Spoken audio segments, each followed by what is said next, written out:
అనకాపల్లి జిల్లా పరవాడ ఫార్మసిటీలో మరో ప్రమాదం సంభవించింది. విజయశ్రీ ఆర్గానిక్ ప్రైవేట్ లిమిటెడ్ కంపెనీలో ఈ ప్రమాదం జరిగింది. కార్మికులు వర్క్ చేస్తుండగా కెమికల్ పడి తీవ్రంగా గాయపడ్డారు.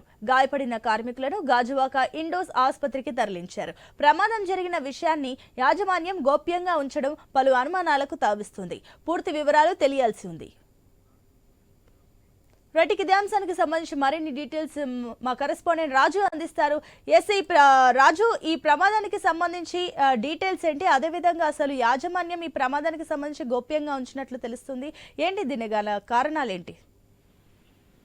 Good morning Sunitha. ఏదైతే అనకాపల్లి జిల్లాలో ఉన్నటువంటి పారిశ్రామిక పరవాడ దగ్గర ఉన్నటువంటి జవహర్ లాల్ నెహ్రూ ఫార్మాసిటీలో తరచుగా ప్రమాదాలు చోటు చేసుకుంటున్నాయి. వరుసగా కూడా అంటే 2 రోజులకు ఒక ప్రమాదం అయితే ఇక్కడ నమోదవుతున్న పరిస్థితి కనిపిస్తుంది. గత 4 రోజుల క్రితం కూడా ఇద్దరు మా కార్మికులు అయితే ఠాగూర్ ల్యాబ్స్ కంపెనీలో చనిపోవడం కూడా జరిగింది. ఈ నేపథ్యంలో తాజాగా రాత్రి కూడా నైట్ షిఫ్ట్ లో పనిచేస్తున్నటువంటి ఏదైతే విజయశ్రీ ఆర్గానిక్ ప్రైవేట్ లిమిటెడ్ కి సంబంధించినటువంటి కంపెనీలో నైట్ షిఫ్ట్ లో పనిచేస్తున్నటువంటి కార్మికులు కెమికల్ ని రిపేర్ చేస్తున్న సమయంలో అది ప్రమాదవశాత్తు 2 కార్మికుల మీదకు తుల్లి కాళ్ళు చేతులు తీవ్రంగా గాయపడినట్టుగా తెలుస్తుంది. దీనికి సంబంధించి అయితే యాజమాన్యం ఎప్పటి వరకు స్పందించకపోయినప్పటికీ కార్మికులు అయితే హుటాహుట్టిన గాజువాకలో ప్రైవేట్ ఆసుపత్రికి అయితే తరలించి చికిత్స అందిస్తున్నట్టయితే సమాచారం ఉంది. దీనికి సంబంధించి కార్మికులు ఆందోళన వ్యక్తమవుతుంది. మరోవైపు చూసుకుంటే తరచుగా కూడా ఇక్కడ మరోవైపు ప్రభుత్వం తీవ్రమైనటువంటి హెచ్చరికలు చేస్తున్నప్పటికీ కూడా ఇక్కడ ఉన్నటువంటి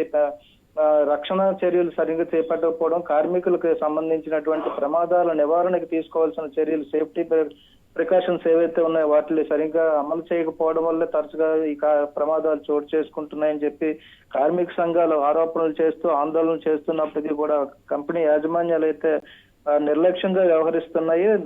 తరచుగా కూడా అంటే ఇక్కడ ఉన్నటువంటి దాదాపు 200కు పైగా ఉన్నటువంటి ఫార్మా కంపెనీస్ ఏవైతే ఉన్నాయో వాటిలో ప్రతి కంపెనీలో కూడా ప్రమాదాలు అయితే తరచుగా జరుగుతున్నాయి. అయినప్పటికీ కూడా యాజమాన్యాలు స్పందించకపోవడం, నిర్లక్ష్యంగా వ్యవహరించడం అయితే కార్మికులను ఆందోళనకు గురి చేస్తుంది. కార్మికుల ప్రాణాలు పోతున్నా పట్టించుకోవడం లేదంటూ కూడా నిరసనలు కూడా తెలియజేస్తున్నా ఈ ప్రమాదాలు అయితే ఆగడం లేదు. దీని మీద కమిటీ అయితే ఏర్పాటు చేసి ప్రభుత్వం సీరియస్ గా చర్యలు తీసుకోవాలని అయితే డిమాండ్ చేస్తుంది. ఏదైతే ఇప్పుడు విజయశ్రీ ఆర్గానిక్ ప్రైవేట్ కంపెనీలో జరిగినటువంటి ప్రమాదం ఉందో ఈ ప్రమాదానికి సంబంధించి కార్మికులు ఎవరు గాయపడ్డారు, వాళ్ళ వివరాలు కూడా ఎంతవరకు అయితే యాజమాన్యం తెలియజేయకపోవడం అయితే ఒక ప్రమాదం ఏ స్థాయిలో ఉందో కూడా తెలియజేయకపోవడం అయితే ఒక బాధాకరమైన విషయంగా చెప్పుకోవచ్చు.